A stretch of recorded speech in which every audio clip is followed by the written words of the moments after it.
નમસ્કાર દર્શક મિત્રો, દૂરદર્શનના સમયના સાક્ષી કાર્યક્રમમાં આપ સૌનું હાર્દિક સ્વાગત છે.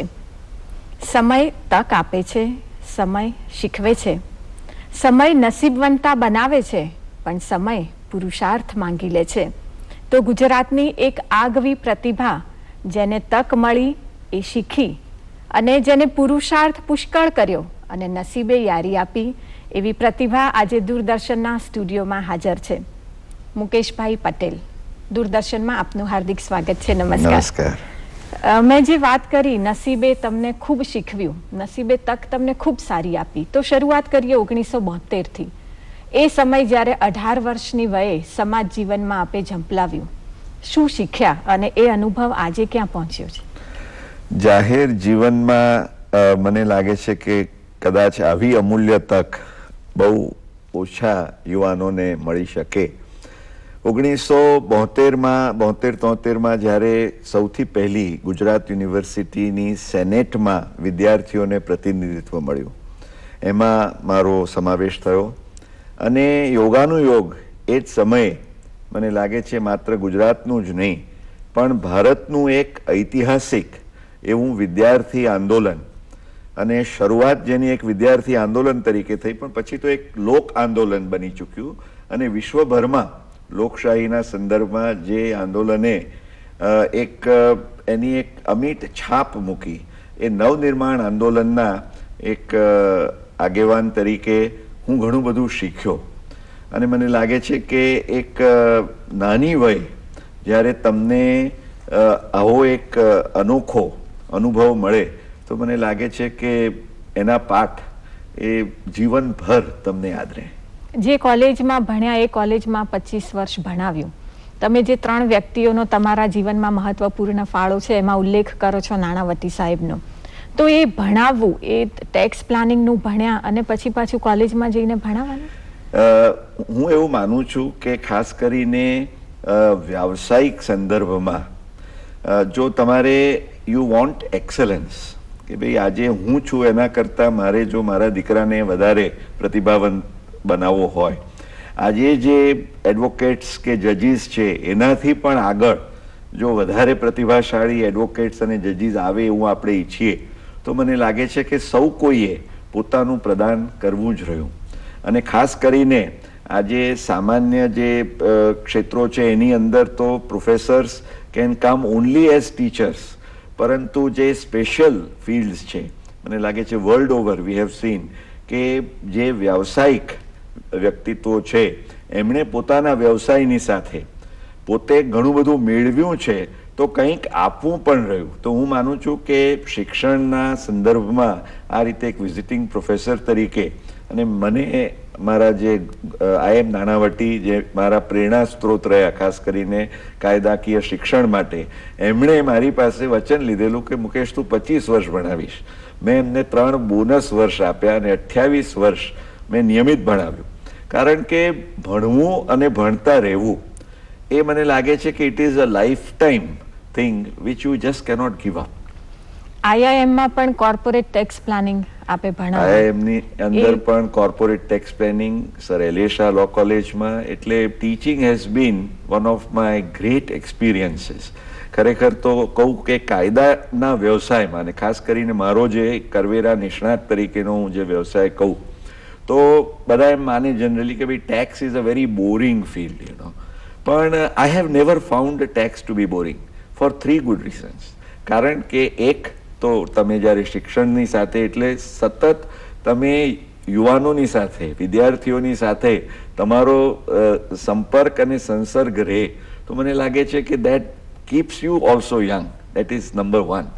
સેકન્ડલી, કે જે કાયદાનો અભ્યાસ કર્યા પછી ને મારા વ્યવસાયના ક્ષેત્રમાં મને જે જસ્ટિસ કૃષ્ણ અય્યર, એ મારા બીજા પ્રેરણા સ્ત્રોત, એમણે એમ કહ્યું કે યુ નો જે pen is mightier than the sword, કે તમારી કલમ એ એટલું બધું સમાજની સેવાનું કામ કરી શકે. મને લાગે છે છેલ્લા 30 વર્ષ ઉપરાંતથી ગુજરાતી ને અંગ્રેજી અખબારો, સામયિકો અને મારા પુસ્તકો, અને ખાસ કરીને કરવેરા અને રોકાણ આયોજનના ખૂબ જ અટપટા વિષયો એને સરળ, રસપ્રદ કેમ બનાવી શકાય અને એક સામાન્ય કરદાતા કે રોકાણકારને એક ઉપયોગી વાત કેવી રીતે પહોંચાડી શકાય, તો I think that again became a mission. અને ત્રીજી જે વાત કરું કે નાની પાલખીવાલા જેમની પાસેથી હું બજેટ એનાલિસિસ શીખ્યો, કારણ કે સામાન્ય રીતે બજેટના અલગ અલગ પાસાઓ, એમાં એના આર્થિક સંદર્ભમાં ઇકોનોમિક આસ્પેક્ટ્સ, પણ હંમેશા દરેક બજેટ આવે એટલે ટેક્સ તો લાવે જ. એટલે એ બજેટની એનાલિસિસ, તો એના વિશેના મૂળ પદાર્થ પાઠો શ્રી પાલખીવાલા પાસે શીખ્યો. શ્રી પાલખીવાલાએ મને એમ કહ્યું કે મુકેશ, તારો એક લાભ કે એડવાન્ટેજ કે પ્લસ પોઈન્ટ એ છે કે લેંગ્વેજ ઇઝ નો બાર, કે અંગ્રેજી, ગુજરાતી, હિન્દી એ બધી જ ભાષાઓમાં તું કમ્યુનિકેશન સારું કરી શકે છે. તો બજેટની જે ઇન્ટ્રિકસીસ છે, બજેટના આટાપાટા છે, એ તું સામાન્ય નાગરિક સુધી તું લઈ જા. અને મને દ્રષ્ટિબેન ખૂબ આનંદ છે વાતનો કે ગુજરાતના 25 જિલ્લાઓમાં આટલા વર્ષોમાં વર્ષ મેં લગભગ બજેટ પછીનું એટલે એક સપ્તાહ, એટલે જેમ પેલું ભાગવત સપ્તાહ લઈને કોઈ બેસે એ રીતે ઇન્વોલ્વમેન્ટ સાથે, તો મને લાગે છે મારા વ્યવસાયની સાથે this 3 things, teaching, writing and talking, આ ત્રણેય વસ્તુએ that has made me I would say my profession very exciting. Nani પાલખીવાળાનો તમે ઉલ્લેખ કર્યો એટલે મેં પુસ્તકમાં જે વાંચ્યું છે એ વાક્ય મને બહુ યાદ રહી ગયું છે કે એમણે તમને કહેલું કે there is always room at the top. એટલે ગુજરાતીમાં આપણે કહેવાય છે ને, નિશાન ચૂક માફ, પણ નહીં માફ નીચું નિશાન. તો તમે ખરેખર પુરવાર કરી બતાવ્યું છે, કારણ કે 55 વર્ષની ઉંમરમાં આટલું બધું હાંસલ કરવું, એ હું જ્યારે વાંચતી હતી બધી વિગતો ત્યારે લગભગ આમ અશક્ય લાગે. એમ થાય કે આ ઇમેજિનેશન તો નથી, આટલું બધું કોઈ યુવાન વ્યક્તિ હાંસલ કરે. કારણ કે આંતરરાષ્ટ્રીય ક્ષેત્રે આપે લગભગ ઘણા સામાજિક પ્લસ તમારા ટેક્સના વિષયમાં, ઇન્ટરનેશનલ ટેક્સેશનમાં પણ ઘણું કામ કર્યું છે, એવોર્ડ્સ મેળવ્યા છે. અને બીજી જે બહુ અમેઝિંગ આખી વસ્તુ કહેવાય એ પબ્લિક સ્પીકિંગની છે.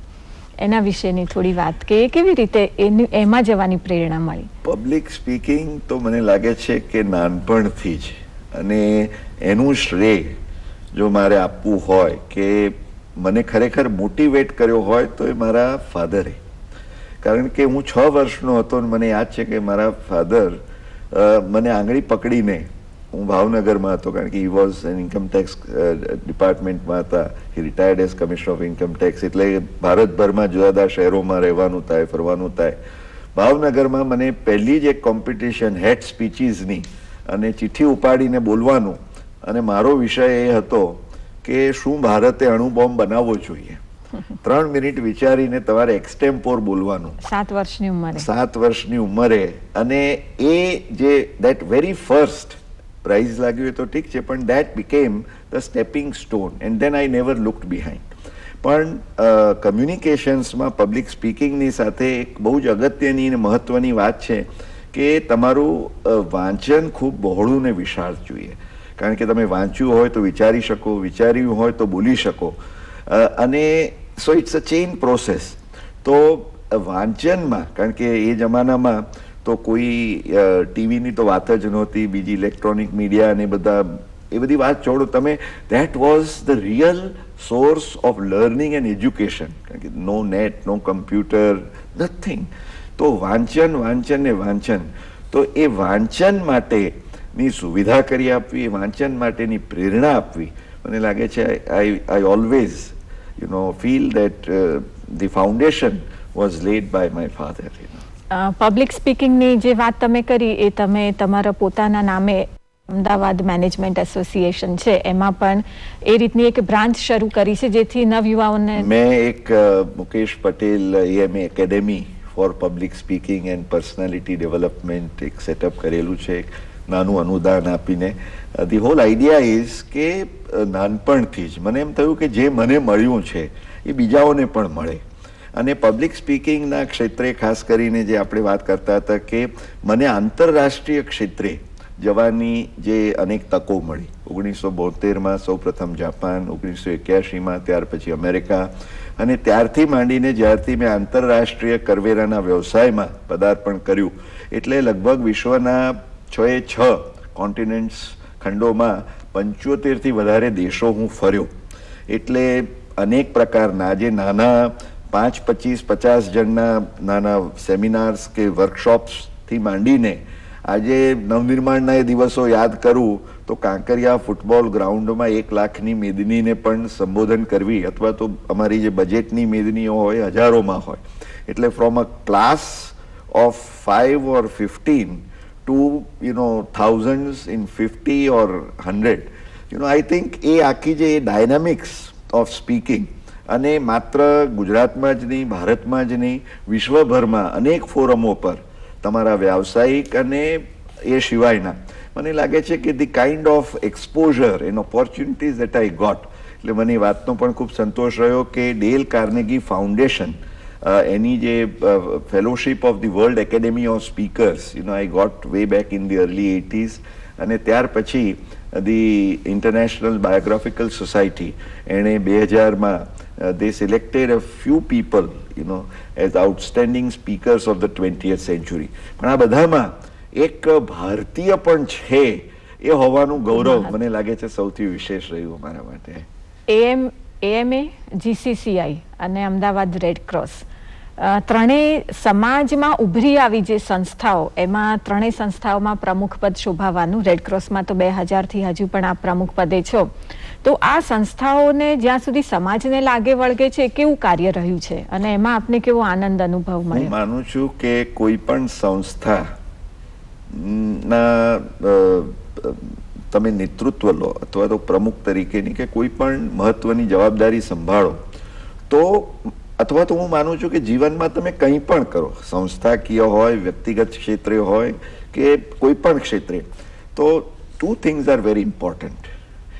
એક તો તમારું લક્ષ્ય અથવા ધ્યેય, અને બીજું તમારા નામ સાથે સંકળાયેલી વાત કહું તો દ્રષ્ટિ, જેને હું ઇંગ્લિશમાં I call it as the mission and the vision. You must have a mission.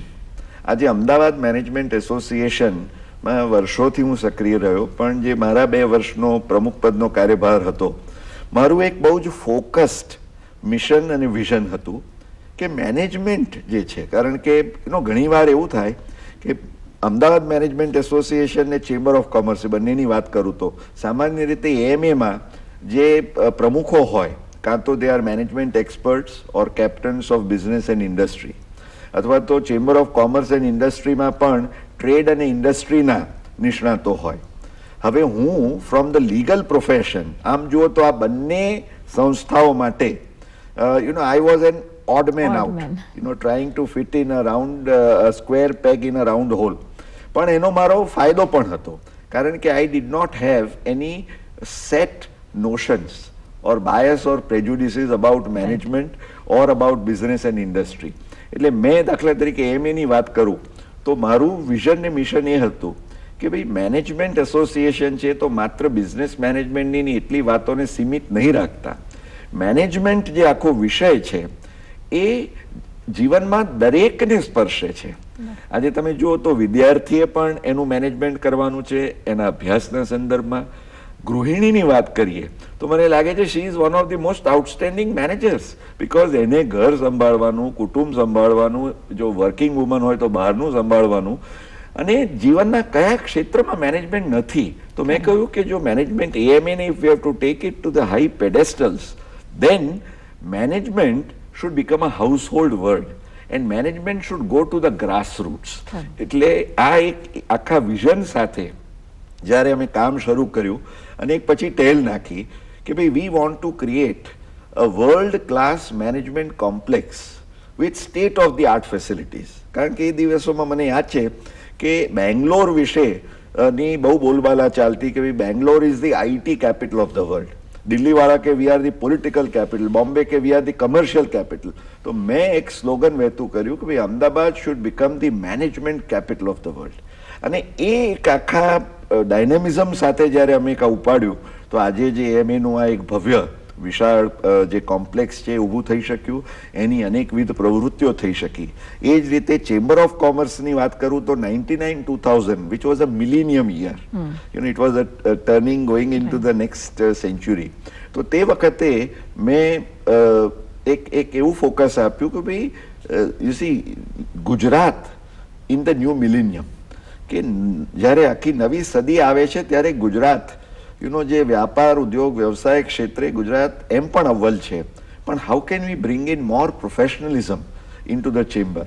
તો ચેમ્બરને પણ અમે ખૂબ એક ધબકતી કરી શક્યા. અને છેલ્લે જે આપણે રેડક્રોસની વાત કરી, તો 1972થી મારા વિદ્યાર્થી કાળથી રેડક્રોસની સાથે ને રક્તદાનની પ્રવૃત્તિ સાથે હું સંકળાયેલો.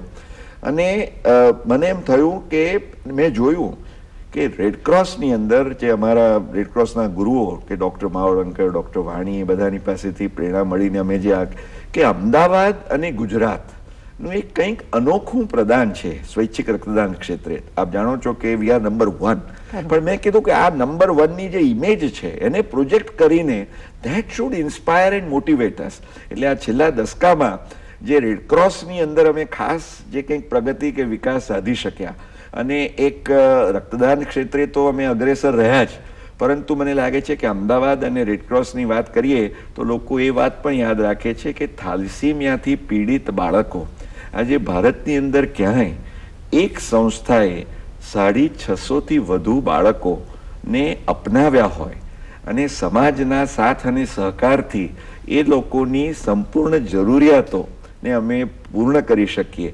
એક એવો પ્રચાર પ્રસાર કરીએ કે વી વોન્ટ ટુ ઇરેડિકેટ થાલસીમિયા. આજે કેન્સર કે બીજા રોગોને કદાચ નિવારી નથી શકાતા, પણ થાલસીમિયાનું નિવારણ થઈ શકે છે. એટલે એના માટેનું જે પ્રોજેક્ટ પણ સાણંદમાં શરૂ કરાયો છે. અમે પ્રોજેક્ટ શરૂ કર્યો અને it has been a very successful model.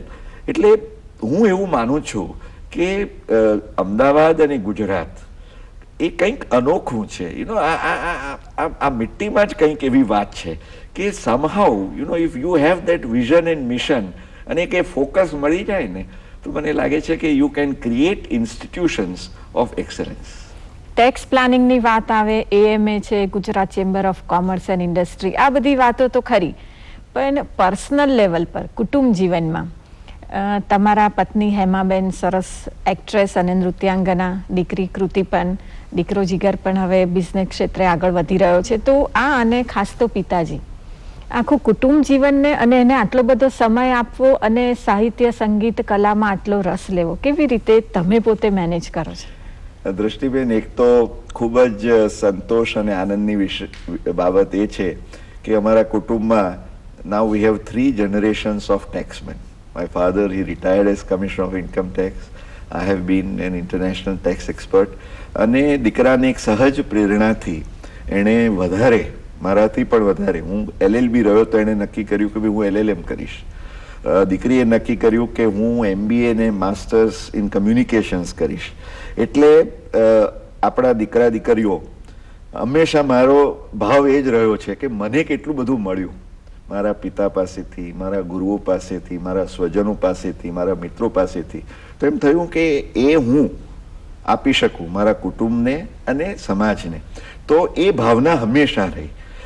એટલે મને લાગે છે કે એક એવું વાતાવરણ બની ગયું. અને સાહિત્ય, સંસ્કાર, કલા, આ બધામાં જો એક તમે કોમન કંઈક વસ્તુ સાંકળો, કારણ કે દરેક અલગ અલગ ક્ષેત્રો છે, પણ એ બધા જ ક્ષેત્રોમાં એક કોમન લિંક જે છે is a link of creativity, સર્જનાત્મકતા.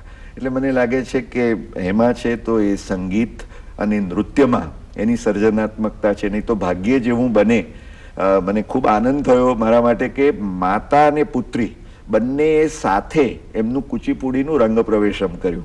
આજે એના non professional dancing family it rarely happens, પણ એ અમારા કુટુંબમાં શક્ય બન્યું. જે દીકરી છે તો એ માત્ર નૃત્ય નહીં, પણ આજે એને પેઇન્ટિંગ કહો કે સંગીત કહો, દીકરાને પણ પબ્લિક સ્પીકિંગ એના જાણે વારસામાં મળ્યું હોય એ રીતે. એટલે મને લાગે છે કે એક આપણી ઉક્તિ છે ને કે behind every successful man there is a woman. હું એનાથી એક ડગલું આગળ જઈને કહું કે behind every successful man there is and has to be a family. In fact, right from my father to my wife, of course, who has played a great role, પણ મારા દીકરા દીકરીએ પણ આપણે જે પુસ્તકનો ઉલ્લેખ કર્યો એમાં એમણે પણ લખ્યું છે. અને honestly speaking, I always learn from my own children also. સાહિત્યના રસ વિશેની વાત કરી, તમને જ્યારે જાહેરમાં સાંભળીએ ત્યારે એકાદ શેર તો સાંભળવા મળે જ. તો વિઝન અને મિશનની જ વાત કરતા હતા, એટલે એ સંદર્ભમાં મારો એક ખૂબ પ્રિય શેર છે. એણે શાયરે કહ્યું છે कि मंजिलें उन्हीं को मिलती है जिनके सपनों में जान होती है. मंजिलें उन्हीं को मिलती है जिनके सपनों में जान होती है. सिर्फ पंख से कुछ नहीं होता, हौसलों से उड़ान होती है. એટલે વાત જે આખી છે જે વોલ્ટ ડિઝનીએ કહ્યું, one of my favourite destinations is the Walt Disney world. You enter the Disney world અને તમે વાંચો કે if you can dream it you can do it. તમારે માત્ર એક સ્વપ્ન સેવવાનું છે ને પછી એ સ્વપ્નને સાકાર કરવા માટેની તકો, તમે કહ્યું નસીબ તક, હું કદાચ નસીબમાં એટલું નથી માનતો, કારણ કે ઇકબાલનો જે મારો એક પ્રિય શેર છે કે ખુદી કો કર બુલંદ ઇતના કે હર તકદીર સે પહેલે ખુદા બંદે સે ખુદ પૂછે બતા તેરી રઝા ક્યા. એટલે તકદીરની કે નસીબની રાહ નથી જોવાની. મને લાગે છે the opportunities are there always coming and knocking at your doors. અને even in every challenge or adversity I think you can find a seed of an opportunity that can be transformed into prosperity. એટલે આ જે આખી બધી વાત છે, મને લાગે છે કે inspiration you need it every day. જેમ આપણે રોજ એક ચાનો કપ જોઈએ, આપણો 2 ટંકનો ખોરાક જોઈએ, એ રીતે આ એક મારો બહુ જ પ્રિય શોખ કહો અને મારી રીતે હું જે કંઈ આપી શકું, પબ્લિક સ્પીકિંગ અને રાઇટિંગ્સ, મારા કરવેરાના અને વ્યાવસાયિક વિષયોની સાથે સાથે ઇકોનોમીને બધાની સાથે મેં જો એક પકડી રાખ્યું હોય અને મને લાગે છે which has always motivated me is the inspirational reading and writing and talking. એટલે મારા પુસ્તક છે inspirational gems to empower your life, એનું ગુજરાતી ભાવાનુવાદ જીવન પ્રેરક ચિંતન રત્નો, અને અનેક પ્લેટફોર્મ્સ પરથી આઈ truly enjoy talking about success, motivation, goals, and I think it's amazing. એટલે જે શોખની વાત કરો છો એમાં એક તો ટ્રાવેલિંગ અને ફોટોગ્રાફી. તમે મને that again, as I said કે એ 1981 થી જે મારા વિશ્વભરના પ્રવાસોને ભ્રમણો શરૂ થયા અને I used to travel extensively. તે વખતે મને એમ થાય કે જે લોકો બહુ સારા ફોટોગ્રાફર્સ છે પણ એમને પ્રવાસની એટલી તકો મળતી નથી. પ્રવાસ તો ઘણા બધા ખેડે છે પણ બધાને ફોટોગ્રાફીનો શોખ નથી. તો આ બેનો જો સરસ સમન્વય થાય અને ફોટોગ્રાફીનો મને થોડોક શોખ ખરો પણ જો એને હું વિકસાવું તો એવી જગ્યાઓ આજે રાઈટ ફ્રોમ ધી નોર્થ પોલથી માંડીને સાઉથ પોલ સુધીના અનેક ડેસ્ટિનેશન્સ અને એક્ઝોટિક ડેસ્ટિનેશન્સ. એટલે મારું જે પહેલું પ્રદર્શન પણ મેં કર્યું એનું મેં ટાઇટલ રાખ્યું હતું કે around the world through a lens I. અને લેન્ડસ્કેપ્સ એ મારો પ્રિય શોખ છે, લેન્ડસ્કેપ્સ, નેચર, એ બધાને. એટલે આઈ કેપ્ચર્ડ. અને ખરેખર તો કહું, જ્યારે મારા બાળકો નાના હતા ને ત્યારે આટલા બધા મારે પ્રવાસ કરવાના થાય એટલે દે વુડ મિસ મી. એટલે હું એમને કહું કે બેટા હું આવીશ ને પછી આપણે આલ્બમ લઈને, એટલે દે wood weight for the album. કારણ કે આપણે જેની સાથે આપણા ફોટોગ્રાફ્સ ને આપણા સંસ્મરણો લઈને બેસીએ તો મને લાગે છે કે that is how my hobby and passion of photography grew over the years. Mukeshbhai, તમારા સંસ્મરણો સાંભળવાની ખૂબ મજા આવી, પણ સમય કોઈના માટે ઊભો નથી રહેતો. મિત્રો, આ સમય વહ્યા કરે છે અને સમયના પડકારો ઝીલી લેનારા, નસીબમાં નહીં માનનારા અને માત્ર પુરુષાર્થ કરીને આગળ વધનારા એવા મુકેશ પટેલ જેવા મહાનુભાવો આજે ગુજરાતમાં હાજર છે, એનું આપણને ગૌરવ છે. સમયના સાક્ષી કાર્યક્રમ આપને કેવો લાગે છે અમને જરૂર જણાવતા રહો. આપનો ખૂબ ખૂબ આભાર મુકેશભાઈ, ખૂબ ખૂબ આભાર. નમસ્તે.